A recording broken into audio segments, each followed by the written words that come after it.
There's a photograph of President Steen's house in Bloemfontein, the capital of the Free State.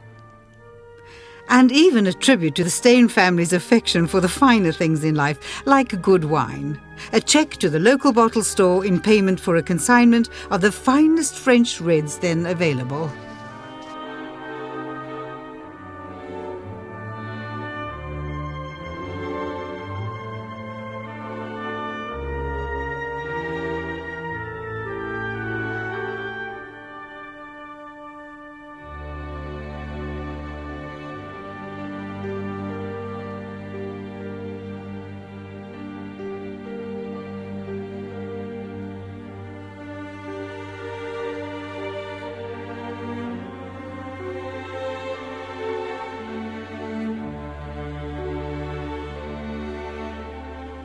The last letter President Steen wrote to his family is also enshrined here at Foxwood House.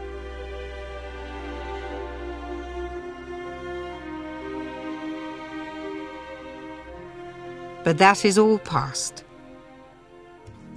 Now, the present owners have extended the legacy of their forebears and created a small, perfect boutique hotel as an adjunct to Foxwood House. The new additions and extensions are furnished and finished in the most exquisite taste, as you'd expect from two partners with such illustrious forebears.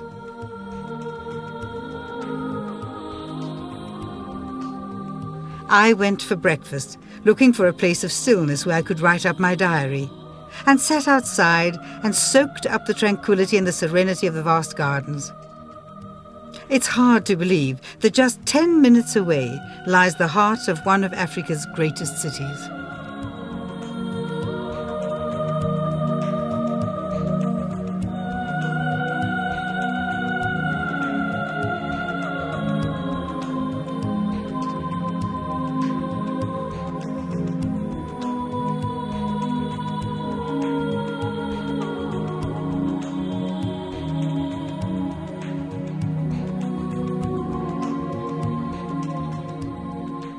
The hotel specializes in conferences, but not to the exclusion of small groups or romantic couples or discerning tourists or honeymooners.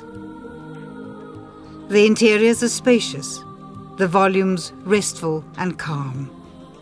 The hotel is more like an extension of the family home, with antiques and Persians predominating. Breakfast itself was sumptuous. One could choose from the continental breakfast, lovely ripe cheeses, parma and country ham, and a croissant baked to the traditional recipe in the hotel's own kitchens.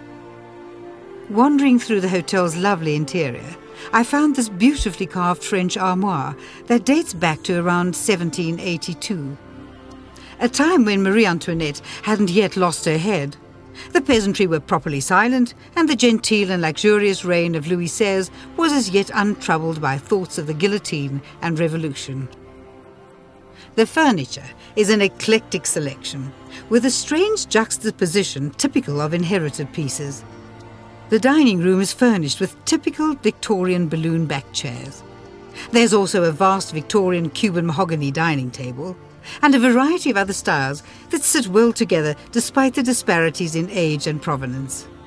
There's this unique Art Deco suite too, furnished with originals and reproductions that reflects the refined taste of an earlier and more elegant age.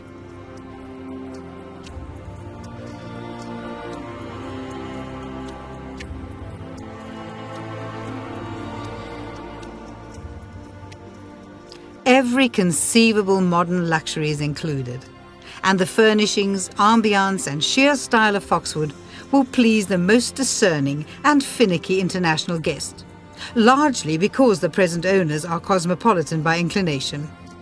They are inveterate international travellers themselves and set out to create the kind of refuge they themselves have sought throughout the world.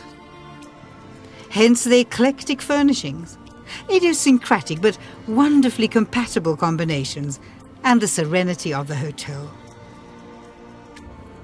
All this sits so comfortably amid the English country house setting of old Foxwood Villa. And you know intuitively that Sir Herbert Baker, David Fleming the architect, and the Boustreds and the Oateses not to mention generation after generation of South Africa's governing Afrikaans elite, are looking down from their individual heavens and approving this newest and most wholly satisfying incarnation of Foxwood, the result of complex intermingled visions and culture.